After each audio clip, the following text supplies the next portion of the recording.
things off.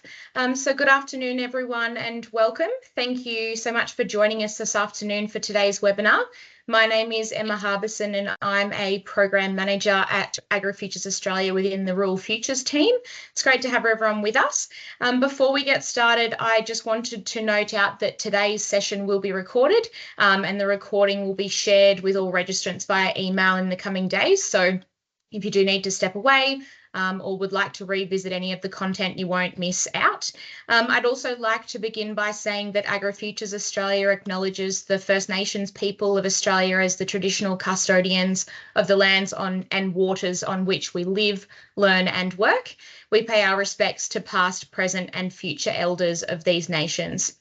So we're very pleased to be hosting today's webinar, which officially marks the soft launch of the Equipping Australian Agriculture with Sustainability Metrics project, or as we're calling it, the LCAgMetrics project. This is one of several initiatives that are funded under the federal government's Sustainability Reporting Uplift grant round, and we're really excited to have representatives from DAF and the Agricultural Traceability branch with us today. The LCAgMetrics project is a collaborative effort between AgriFutures Australia and Lifecycles, and it aimed to strengthen the data available to the agri-food sector for reporting sustainability metrics generated through life cycle assessment. So I'll jump on to today's agenda. Next slide, please, Gab. So today we'll hear from 3 key members of the project team before finishing off with the next steps regarding publication and how and when you can get your hands on the data. If time permits, we will open the floor for questions at the end. However, we do encourage everyone to utilise the chat function for questions if you can. We will have some members of the project team supporting with the chat questions, but also if we don't get to all of the questions today, we will create a summary Q&A document to share with the recording, and we'll also provide our contact details at the end if anyone wishes to reach out directly. Next slide, please, Gab. Now, I get the pleasure of introducing today's speakers. So first we'll hear from Tim Grant, the Director and Founder of Lifecycles, who will begin by giving us an introduction to the AusLCI Ag dataset, what it is, what it's been used for to date, and some of the additional value that it now offers. From there, we'll move into a summary of the project's outcomes from Isobel Hume, Lifecycles LCA research scientist, including some key updates, newly added data improvements to data quality, and the evolving nature of these data sets as well. And then we'll explore how sustainability metrics can be generated from AusLCI with Marguerite Renouf, Lifecycles Head of Strategic Business Development Manager. So including in part of Marguerite's presentation, we'll hear how data pathways are created and how interoperability is supported across different systems. Then finally, we'll touch on some practical use cases, and as mentioned, we'll finish off with what's next. So with that, I will hand over to our first presenter, Tim, to get us underway. So Tim, over to you. Thanks, Emma. I got the privilege of just introducing us a little bit to the overall topic and what's special about developing data in AusLCI, and then I'll also help close out with some of the potential applications for the data. So if we move to the next slide, when we're talking about life cycle assessment data, what we're looking at is filling in pieces of the life cycle of products and services, and in this case, particularly of agricultural products and services, which are made up by building elements at different stages of the production chain and putting them together. And in each one of those elements, we're looking at how each process interacts with the environment. What does it take from the environment and what does it release back to the environment? It's taking in stocks and flows and releasing emissions back to the environment. If we go through to what that leads to on the next slide, we then, in a life cycle assessment context, you then are able to use all of that data, which will contain in any one of the data sets that we've developed, maybe 40 or 50 different releases to the environment across different chemicals and nutrients and carbon flows, inputs to the environment in terms of resources and land occupation. We actually can link them to a whole range of different indicators. So we're not, in the principle, most of our work is not developing an emission factor, although that's one of the great outputs of the system. What we're doing is developing a foundation data set that enables us to look at anything from sort of looking at ecosystem services, water, greenhouse gas emissions, and different products. And so that's really there to serve us not just for today and for the current climate challenge, but to serve us in decision support and also providing high quality environmental data to local and international markets in the future. If we just go to the next slide, what's really important to get our head around when thinking about this life cycle data, and we often think about emission factors of being that we need to somehow go out into the world and calculate the emission factor for a commodity, canola or wheat or beef, and that thing is like a truth. And it's not a truth, it's a floating outcome of the operation of the global economy, and in particular, for agriculture, a lot of very domestic activities and things which are changing over time. They're changing from year to year, and they're also developing as our technology and our environmental management comes to pass and actually changes those numbers. So what we've been developing in this project is the infrastructure and the key foreground elements represented here that enable us to calculate footprints both now and ongoing into the future, and both for a sort of very specific task of a commodity footprint, but also be able to calculate how those emissions will change as we look at different options for management, for sourcing, for the way we do things, and also how we make that find supply chemicals and fertilizers into that process. So in the light blue there, we have maybe our agricultural processes. Behind that, we have the processes of producing chemicals, producing fertilizers, and operational aspects. And so, yeah, this is really the data system that we're using to develop that in the immediate sense will give us some emission factors, which are great. We can start using them in lots of different ways, but in the longer term as a much more important foundation for being able to track and monitor the environmental performance of products and services, and in this case, particularly for agriculture. If we go to the next slide, so this data set gives us a really strong starting point for customizing for local production. So there's a lot of emphasis coming now and in the future for looking at farm level and enterprise level data. And one of the really great ways you can go about trying to control some of the variation and improve the quality of that happens is to have high quality templates that show what a typical cropping inventory or animal production inventory looks like, that other people can then go, okay, I can see what they've included, I can see what I know, some things that I will know specifically for my region or my operation, other things, well, I don't know where they come from, I haven't got data on that, I can go with the regional defaults. And so that's really valuable to be able to look at that. We provide data for a whole range of metrics, and that is not just climate change, but other metrics around water, about resource depletion, and soil quality metrics. And it's a really valuable asset for dealing with international markets, which are typically have very high levels of requirement for wanting to have not just climate change covered, and to have data that is verified, that is systematic, that is connected to accepted international data sets and published in international processes. So it's a really key output from the project. If we go to the next slide. So this really shows the sort of structure that we have, often looking here at the farm, at different inputs from the technosphere, upstream inputs from background processes through the operations on the farm, and then leading to the actual outputs and emissions associated with that.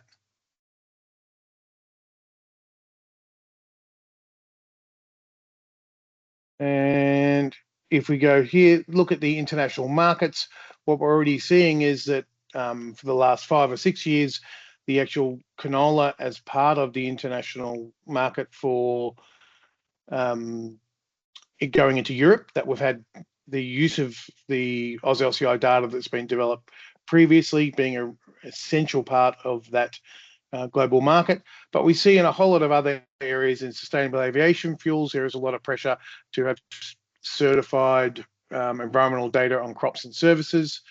For the sugar markets, we see sugar into Europe highly contentious. There's a lot of use of environmental legislation and environmental regulations to disadvantage other countries coming in.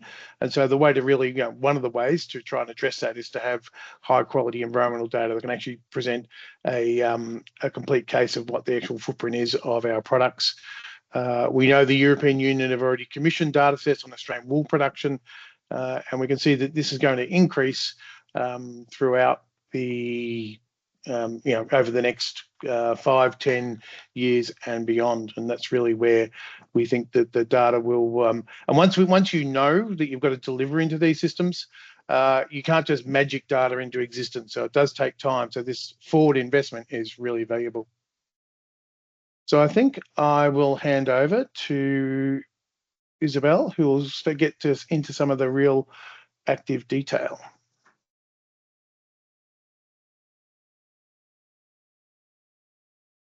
Thanks, Tim. So my job for today is to give everyone a bit of a tour of the data that we have developed and kind of give you a bit of a peek under the hood, and so you can see what you would expect if you actually dig into the data set. And I'll also speak to some of the evolving data sets that we've drawn on to build out this inventory. So we'll get into it. Thanks, Gab. If we zoom out a little bit and look at the project components first, one big component of this project is actually the data development itself. So that's updating and expanding our inventory for the on-farm agricultural data, and then moving down the supply chain as well and developing new inventory for post-farm processing of agricultural data. There's also this big second component, which is really thinking about the end user, how they're going to be able to access this data, and ensuring that we are providing maximum value for the users of the data through the data supply chain and as it feeds into different interoperable schemes. So Marguerite's going to talk to that second part a little bit more, but I'm really just going to focus on the data development in this section. So next slide. Thanks, Gab. Here we are providing you all with a stock take of what we actually have developed in this round of data development. So if we just focus on the on-farm production to begin with, and we look at livestock, we can see that we have updated the existing AusLCI data for beef production and sheep production. We've added new inventory for dairy, pigs, and chicken meat. In the cropping sectors, we have updated the existing AusLCI data for sugarcane, cotton, oilseeds, grains, and pulses. And then we have added a new inventory for rice grain production, and also put a really big effort into getting fodder crop production in there as well. So this would take us to commodity at the farm gate. So for sheep, for example, that would be sheep live weight at the farm gate. And in the last round of AusLCI updates, most of the time, this is kind of as far as the data would go. But what we've been able to do in this project here is take it further down the supply chain, down to the post-farm product. So in that example of sheep, where originally we may have only had sheep at the farm gate, now we would have, for example, wool scoured of different qualities, as well as having retail cuts of meat and any other co-products that come out of that system.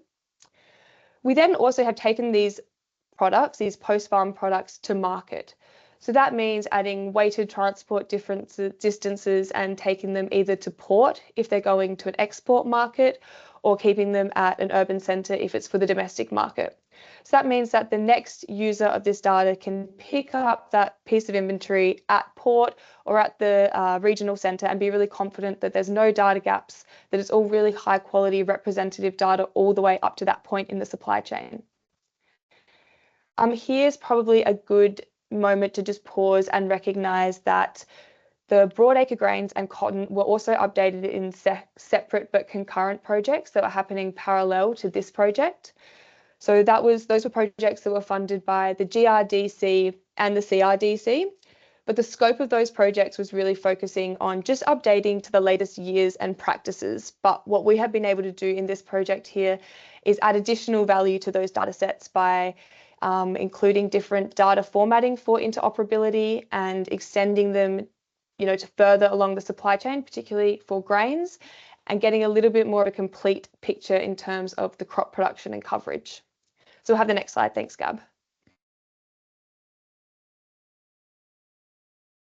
Okay, so that was a bit of an overview of the kind of breadth of the data, all of the different commodity categories that we are updating. And now we can take a look at just one example of those commodity categories and have a bit of a look at how the data is actually structured and the regional coverage that we have for each of these individual commodities. So if we just look at the beef, for example, we have on-farm production, so that's taking you up to the farm gate, and the three co-products that would be leaving the farm gate would be prime cattle, weaners, and cold breeders. So we have those three pieces of inventory existing for 42 different livestock regions across Australia. Within individual livestock regions, then we may have different production systems that occur. So you can have multiple production systems in a single region that's producing those three co-products. Then we've averaged that up to the state level and also produced a national average for those three farm gate products. So the beef uses the Australian livestock regions, and those are the same regions that we also used for sheep and dairy. We have different regions for our broadacre cropping, grains and pulses and the fodder crops. They all use agroecological reasons. Cotton have their own cotton growing regions. Sugarcane have sugar growing regions. And then for some other commodities, we just took a national average. So that's rice, the chicken meat processing and the pig processing. And then we took the national average of the farm gate process and put them into our post-farm processing. So that's where you'll get the retail cuts of beef meat, as well as edible offal, meat meal, tallow and hide. And for those, we've all just got one national average. But as Tim spoke to earlier, because the way that LCA data is organised with unit processes, while maybe in the first instance we've just taken the national average through to the post-farm gate, there's the opportunity for data users to get in and manipulate it themselves. So if they were interested in production in just one particular region, they're very welcome to use different upstream processes as well. I think we go to the next slide. Thanks, Gab. Okay, so I examined the breadth of the data that we had, so 33 different commodity categories. Then we dig in and we can see a bit of the structure of the processes within each of those commodity categories, all of the sub-processes that we're producing, plus all of the regions. There's also going to be a lot of supporting processes that help with the on-farm and post-farm practices. So these are things like tractor operations, spraying, planting, cultivation, harvesting, dips and drenches. And when we add all of those up, we have approximately 900 new unit processes that are either being added or updated in the AusLCI inventory. So it's a huge scope of data, and within each, that's fine, Gab. Within each one of those, there's also a whole set of parameterized variables. So these would be things like fertilizer application, farm size, feed inputs, production volumes, residue managements, all of the different input variables that are unique to a different commodity or region. They might be region specific because they relate to particular climate variables or just region specific production practices. Obviously, there'll be commodity specific input parameters as well. Sorry, Gab, you can go to the next one now. Thank you. which I guess brings us to the question of then how we actually built all of this data out and what data sources we relied on to create such a huge data set. In each instance, we were really interested in trying to get a picture of the average production in each region. So to do this, we relied on publicly available gross margins data and published LCA papers. We also relied on the Dairy Farm Monitor project as well to develop our data inventory. But we have gone to really great lengths to make sure that what we're modelling is accurate and reflects the on-farm production in the best way possible. So we would send back summaries of key variables to stakeholders for review, and then we have incorporated all of their comments back and the feedback into our models. So this is an ongoing sort of iterative process. Some of those consultations have closed as we've already developed that data, but there is some ongoing consultation with commodities that will happen right up until the project closure. And then as we go as well, we've been sense checking our data against published life cycle assessments or any relevant data that we can to sense check and make sure that we're on the right track. As I said, because all of this activity data is parameterized, we've produced inventory for average practice in each region, but any data user has the opportunity to come in and change those parameters as they please if they're doing some sort of production that deviates from what typical production would be in the region.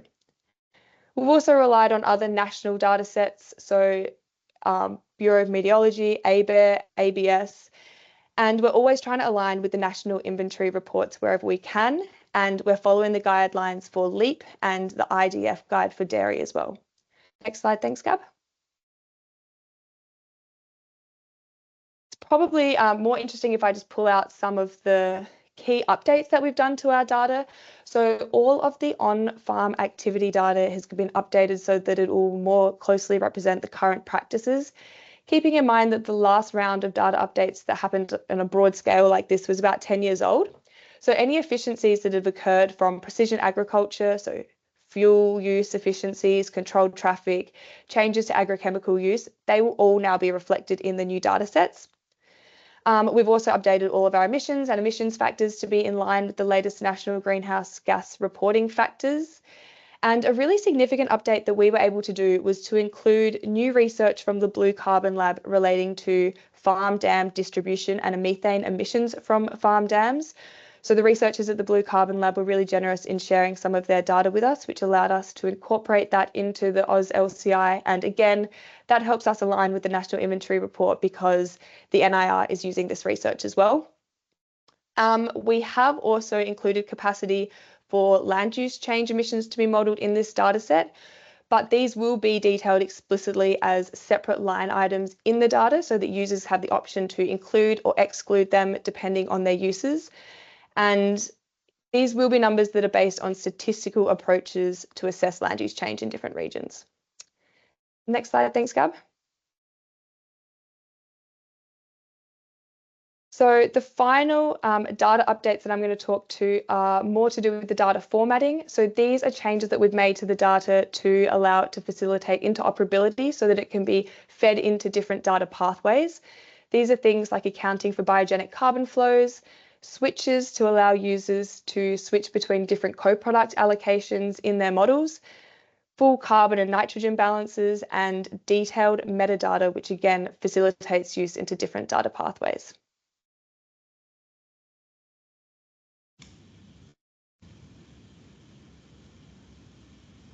Okay, thank you, Isobel.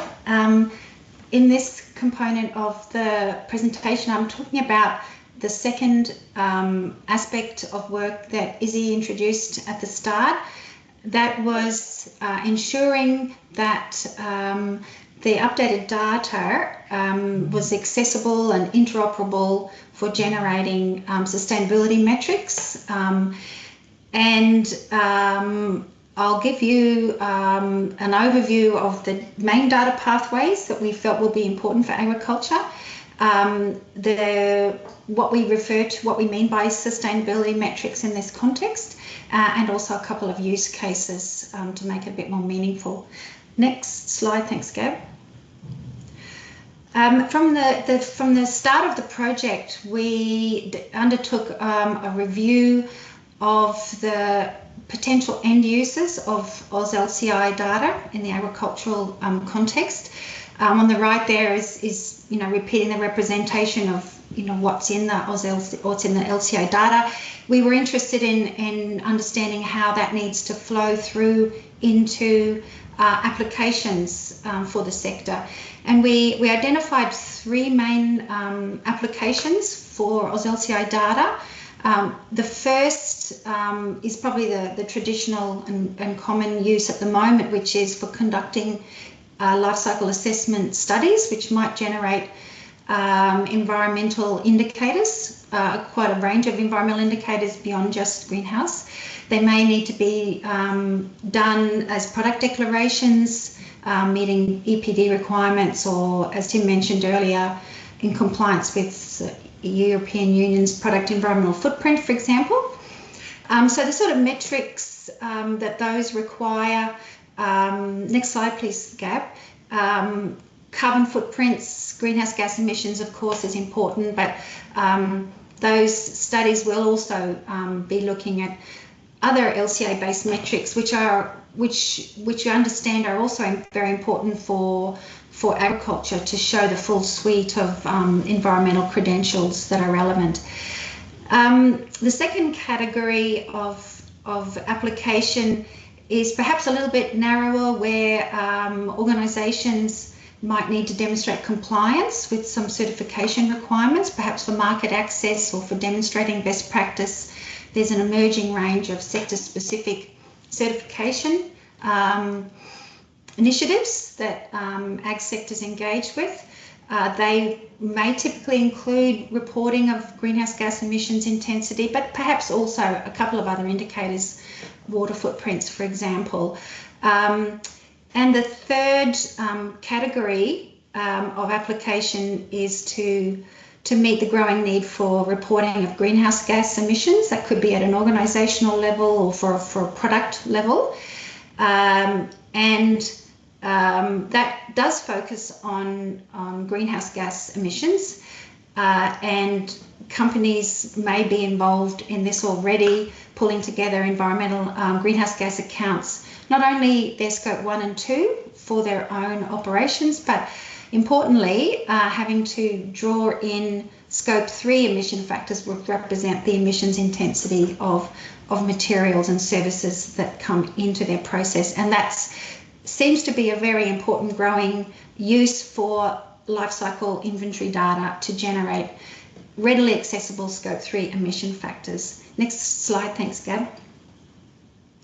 And so with an understanding of the sustainability reporting framework for life cycle assessment based metrics, we then wanted to understand what the data pathways would be from data being accessible in current repositories through to its use in end users. So on the right hand side of this diagram is a synthesis of some of the key schemes that we understand the ag sector involved in those three categories: product declarations using the broader role of LCA, certification schemes where you might be interested in a couple of metrics, and greenhouse gas focused reporting. Metrics for those purposes can either be generated using lifecycle assessment software, which has probably been the dominant use for LCA practitioners, perhaps working on behalf of ag sectors, using software to generate a wide range of metrics. But increasingly, we're seeing a lot of customised, particularly greenhouse gas accounting tools, which simplify the process of generating a carbon footprint, a lot more accessible to a wider range of users. Examples are CSIRO, which have had for a while a farm footprint tool, and the Agriculture Innovations Australia is investing in the environmental accounting platform, which allows greenhouse gas metrics to be generated at different sorts of scales. So, and then working back to the repositories of the data, so AusLCI data is currently in the AusLCI database, You can have a look at what the data looks like in its Excel spreadsheet form from the AusLCI website, but it's usually used in a specific format for use in LCA software. There are other repositories for lifecycle inventory data. The data can be included in international databases, and also the inventory can be converted into emission factors and made available in emission factor databases. Next slide, please. Okay. We also found there are emerging number of platforms, which are places, other repositories which perhaps compile and store a wide range of data across many aspects of sustainability, and we've been speaking with some of the organisations building those platforms to see how they operate. So there might be a role for data platforms in the future in this landscape as well, both at an Australian level, and there are also international data platforms. One other thing to mention on the right-hand side, as an end use, we've added traceability systems, such as blockchain type of systems, which allow data to flow through supply chains linked to transactions, purchase transactions, when products change hands through the supply chain. Environmental credentials in the form of certificates can be attached to those blockchain transactions. So that is another use for AusLCI data, which would perhaps harvest credentials from in a range of different formats. Next slide, thanks, Gab. So in light of that picture of the landscape, the role for our project team was to understand how the AusLCI data can be accessible by and interoperable with those data pathways. So what's added here now in blue are the various transformations or requirements for the data as it moves through the various data pathways. Next slide, thanks, Gab. So this is part of our efforts to look at interoperability, and the process for coming to understand what was required involved quite a lot of consultation. That was our predominant method in understanding interoperability, was to talk with lots of people, both from the ag sector who are engaged in reporting, for instance, engaged in the process of getting data for their reporting, talking to the various organisations who are setting up the data pathways. And we're very grateful to all of the people that have contributed to this project. Particularly want to thank the project reference panel for this project. We had quite a lot we had about 30 members on our reference panel representing all the different commodities represented in the database, and discussions with all of those people greatly assisted in understanding the data pathways and interoperability needs. Also, we participated in the Australian Agricultural Sustainability Framework Community of Practice, which gave us access to a lot of other projects who are also working in this space and trying to understand data ecosystems, for instance. And so we drew quite a lot on what we learned from those interactions. Next slide, thanks, Gab. I'll give a couple to round out my section. I'll give some use cases, get a bit more descriptive of how agriculture users might access and use data. So you'll see four circled numbers on the diagram. Well, pathway number 1 is the existing pathway where the AusLCI data is accessed from the native database via lifecycle assessment software and used to produce metrics that might be used for product declarations for LCAs, for example. Commonly undertaken for Australian LCA studies that way.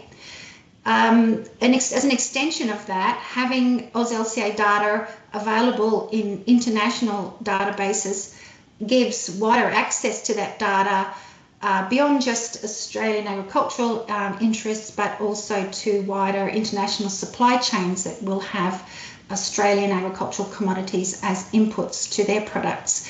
So that requires the Australian database in its native format to be converted to some extent into to meet the requirements of, say, EcoInvent is an important international database that we believe is the best option for making it more widely available. And again, it can be used in LCA software for other users. And one of the advantages of this is it displaces data that's already out there internationally that's not particularly good and it doesn't represent Australian agricultural commodities well. So by having the high quality, well consulted AusLCI data in those international databases means the sector can be more confident that others are using good data. And we've started a process of engaging with EcoInvent to understand what the process is down the track. The third pathway, number 3, is converting the Australian lifecycle inventory into emission factors, which can then provide a much quicker and much easier path for the numbers that ag sector interests need, particularly for the growing greenhouse gas accounting requirements and the various forms that might take. That can be perhaps directly accessing emission factors from the emission factor database, which is available on the AusLCI website, or it can for more frequent updated uses, say into tools. It could be via an API. That will be a significant access pathway for many users, we believe. And the last one I mentioned briefly, the traceability system, is probably a little bit down the track, but being aware of that means that the lifecycle inventory data can be prepared for future supply chain, sharing of environmental credentials down the track. And for that, lifecycle inventory will probably be an important source of data that underpins certificates that would be attached to blockchain transactions. Next slide. I think that might be the end of my section. Thanks, and I'll hand over to Tim, who will talk a little bit more about access and publication. Great, thanks, Marguerite. So accessing the data, and it's a funny thing we are producing this beautiful slide deck, and but agricultural data, it's agricultural data, and it doesn't necessarily look that pretty. It's in lots of different places, and it is an enabler rather than in some ways an end product in and of itself. So if we just go on to the next slide, Gab, just to talk about where we can get it. So this is a soft launch. It's one of those launches where we're telling you when you'll be able to access the data. We hope to release the main data outputs, which on the 23rd of July, 2025. And at that point, it will be available in LCA software. So it sits in a matrix. So I think we'll be adding, maybe as he mentioned, maybe it's 1,000 new processes, something like that, by the time we've got all the regions and the markets and the individual processes and supporting processes. So we'll add around 1,000 individual processes to the existing database that has around 1,000 unit processes that represent other agricultural bits and electricity and all the other things that you need in a global economy, which is then linked and supported by a global background database, which is essentially at the moment EcoInvent data. So that is published via SumaPro, which is a commercial LCA software, which is available, and then OpenLCA, which is an open source LCA software, where we are able to make that available in different formats. There is a licensing the EcoInvent data that sits behind our data needs to be purchased and licensed if you want to see, if you want a fully connected database. You can actually get the data missing that EcoInvent bit, but then it won't calculate correctly in that sort of LCA software format. Will be available on the AusLCI webpage. We will update the Excel versions of each data set. So if you want to look into what's actually in a data set, what the parameters are, it's a version of the data, which again is not very pretty, but does actually give you that full transparency. You can look through all the individual, how things have been modeled and what that looks like. If you're actually wanting to make calculations and to use emission factors from the data set, then you're better off accessing the emission factor data set, which will be ready to use and download. It will be available without any licensing restrictions. It will not be connected to this EcoInvent background. And so that will be available, the updated version of that. There's a version on the AusLCI website currently, but an updated version with the updated data will be available there. So that's sort of the immediate, okay, we've sort of completed the existing things and getting them out there. We'll then be working over time to enable more access to the data. As Marguerite mentioned, one of those access points is to put it into the EcoInvent database, where it can be. We'll be doing that in 2 tranches. I think crops and things will go in later this year, and that would be released by the end of the year in EcoInvent 3.12, or maybe it's actually EcoInvent 4. And then next year we'll upload the livestock. They've got a sort of, they can only deal with a certain number of new input processes at any one time. The emission factors we will like to make available via an API, so that there can be a sort of seamless way to integrate software to actually reach that data and reach the most recent and relevant version of that data. That's not funded, but it's certainly like a future access, something that within the AusLCI, LCA community would really like to do. We're looking at how we'd actually make that operate, and I know we've got some collaborators that are also maybe looking at helping with something similar to that. That'll be both there will be the free version of the unrestricted data sets, but if you want to go outside of greenhouse gases and have more complex data, then you may need to use a licensed version that actually helps pay for the EcoInvent data that sits in the background if you're doing non-greenhouse gas related impacts. And then there is an initiative by the United Nations Lifecycle Initiative program called the Global Lifecycle Access Database, which is an international data holding cell library of processes. It's a interesting place where people go to work out where data is being stored, what data is available, and then be accessed. And so that's another place where we can have it out there, just so that people actually know that it is accessible and available. There is a significant case where within the global community, people, will find either use international data or a piece of European data, or even worse, European models of Australian data, which are often very inaccurate compared to what we're doing. So it's really important not just to make this data available so people can use it in decision making, but making the data available so they can actually use the right version and get to actually quality data, rather than some of the less quality data sets that are available. And I think if we go on from there, okay. So I think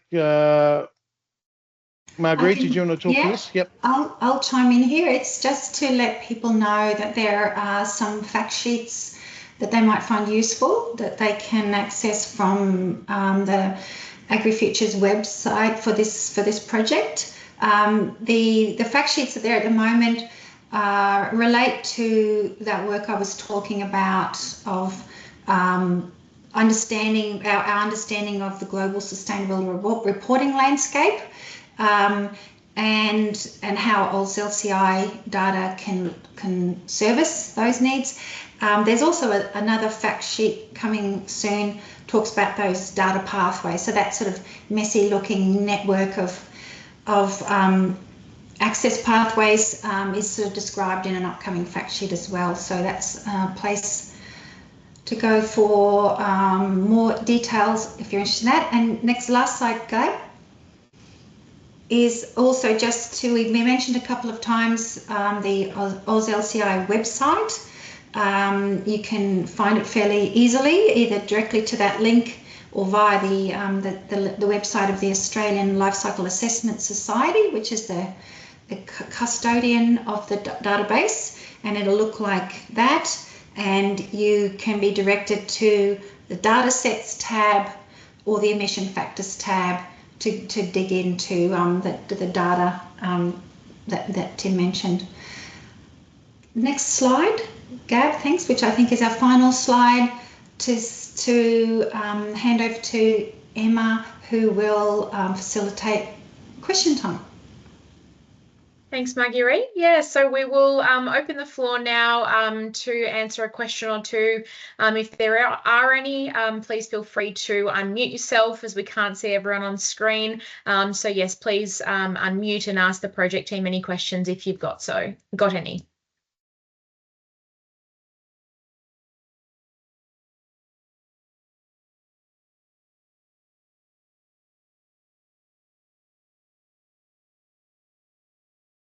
Hi Emma, it's Donna here.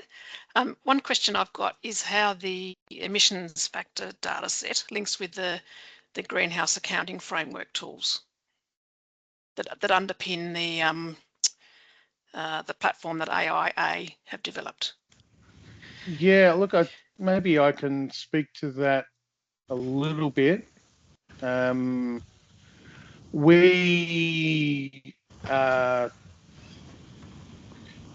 The data sets are developed as LCA data sets, so they obviously have multi-indicator, lots of different flows other than just greenhouse gas flows. Wherever possible, and almost in nearly all cases, I think we're using the same NIR standards. We use some of the GAF things to help model our, look at herd models and in the animal systems we utilize a lot of those tools to sort things out. So they will be very close. They're not, one is not a child of the other, from what I can gather. I can sort of summarize, because we have as we say, probably the background system of the GAF tools are a little bit more static. They need an emission factor for urea or an emission factor for something.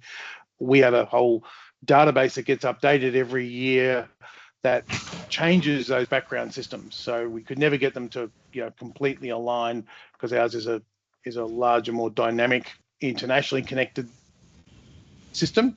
Now it may be that at some point we could sit down and we could share those background processes to make sure that they are always the same and they're aligned, if that's of value. But I think, Marguerite, is that a fair summary? Yes, yeah, I think we aim for consistency as far as we can with what's used in the nationally recognised inventory values and factors. Thanks, Donna. We might ask Melissa the next question. Yeah, well, thank you for everyone's presentations. In particular, in Isobel's presentation, she mentioned on the update slide, it says with facilitating interoperability, she said accounting of biogenic carbon flows. I just wonder if we could please go into a little bit more detail. That would be great. Thank you. Tim, do you want, Izzy or Tim? Yeah, I can talk to that. It's required under ISO 14067 that all biogenic and non-biogenic flows are counted, and we in a proper LCA database, they are all included. There is an enormous amount of effort to track biogenic carbon as it flows through a supply chain, particularly when you've got allocation and things where the biogenic balance gets thrown out. So we've corrected the biogenic balance after any allocation approaches. We are including soil organic carbon changes by agroecological region. So if there is a change in soil organic carbon based on some CSIRO work, that's included as part of the database. And of course, we've tracked through the non-biogenic carbon coming through with urea and its emission, and making sure that that is consistently modelled with what the upstream process does. Yeah, so in a sense, if you want to switch biogenic carbon on and see all the inflows and outflows of every process through feeds going into animals and how all that propagates, that's all that's possible and all included. Yeah, and just to add to that, increasingly reporting schemes are requiring separate itemisation of biogenic flows, which is really hard work for people doing greenhouse gas accounts, and it's not straightforward. So it was really important that we had the ability in the inventories for people to sort of have that for using in greenhouse gas accounting. Thanks, Melissa. Was there another question or another hand that I just missed? Yeah, I had my hand up. It's Paul Kotz from AIA. I've been maintaining the GAF Excel files of late for Richard Eckard, and as just relating to that earlier question around alignment between the AusLCI database and Lifecycles and AIA and GAF. I do know that Richard Eckard quite a while ago, did an alignment piece of work with Lifecycles and FarmPrint as well, just to get the sort of the general sort of big picture alignment done quite early on, and that's been in place for a while. But actually, at the last webinar that Lifecycles hosted, I got to see an earlier version of this where information around processing was talked about, and that was really timely because we were adding processing and manufacturing to a couple of the new GAFs, and that'll be populated through. So in the interests of collaboration and transparency, we shared that just to we shared that work with Lifecycles to get their eyes across it and make sure that there was nothing that we were missing and there was nothing that was outlandish there. And so as it stands, in the absence of any sort of formal alignment, what we're doing is just being sort of open and collaborative and just sharing where each other is at.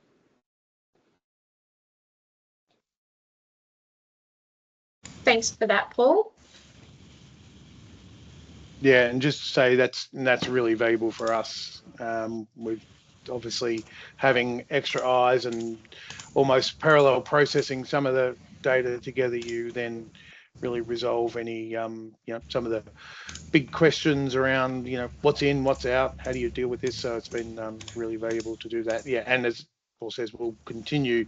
We're not developing competing systems. They're really very complementary.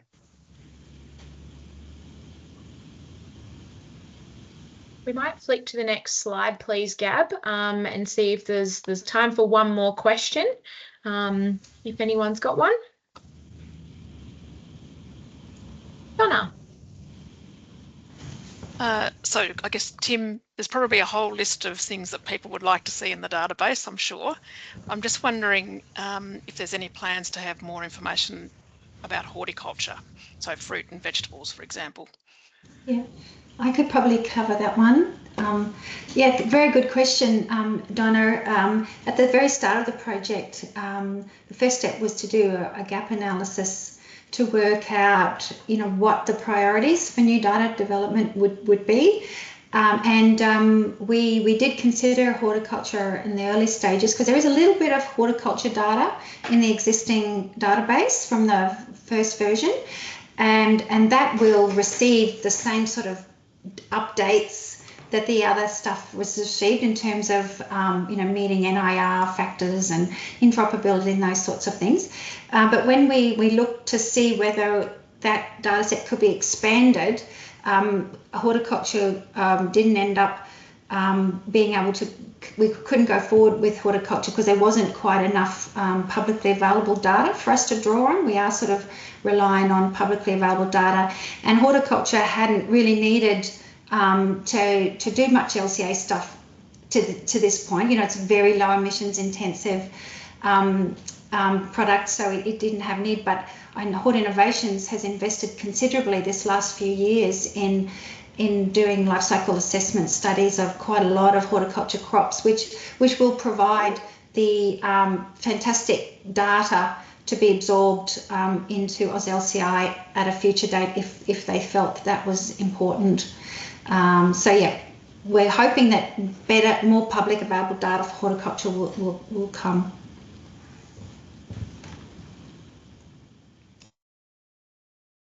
Great. Well, we might leave it there, just conscious of time. I wanted to just thank our presenters, Tim, Isobel and Marguerite today for sharing, the findings and where the project is at, and then also how we can get access to it in the coming months. So we hope today's session has been really great and given everyone a clearer picture of the project and the updates and added value that's been made over the last couple of years. As mentioned earlier, today's session has been recorded and we will share it along with a short summary and some links to the further resources via email in the next day or so. And in that we'll also include an overview of the next steps and as well how you can access the data once it's published. We've just popped a quick feedback survey. I know everyone loves a little survey into the chat, and would really just appreciate 3 minutes of your time to complete that to give us your thoughts on the webinar. And we'll also include the survey in the post-webinar email as well. But if you do have any follow-up questions or wish to reach out, our contact details are on the slide. So please feel free to reach out to myself or Marguerite directly if you need. And then just finally, on behalf of AgriFutures and Lifecycles, we just wanted to say thank you for joining us today. And we hope everyone has a lovely afternoon. Thank you. Thank you, everybody.